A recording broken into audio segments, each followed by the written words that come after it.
High five.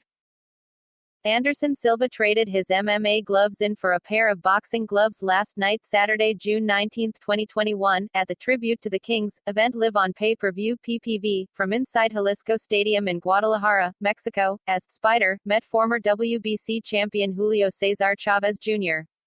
In the co-main event, the former UFC middleweight champion ended up shocking the boxing world by defeating Chavez Jr.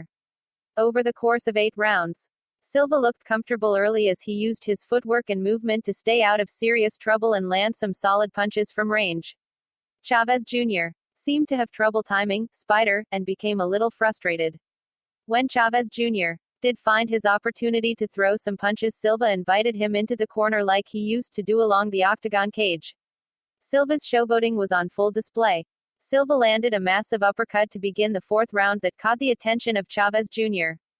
The former UFC champion really started to take control as he sized Chavez Jr. up and unleashed hard punches to the head and body on the inside. When the action separated, Spider was there for crisp jabs and uppercuts. Silva continued to pour it on in the 5th round with combinations on the inside and more lead jabs. Chavez Jr. tried to uncork some power shots in the 6th round, but Silva ate them and returned favor with punches in bunches along the ropes. Silva scored more damage in the 7th as inside uppercuts really started to bust up the face of Chavez Jr. It was much of the same in the 8th and final round as Silva's dictated the range and pace of the fight. Chavez Jr. knew he was down on the scorecards and tried to tee up a fight-saving knockout, but Silva absorbed everything and put the finishing touches on one hell of a combat accomplishment. Check out some of the video highlights below for complete Silva vs.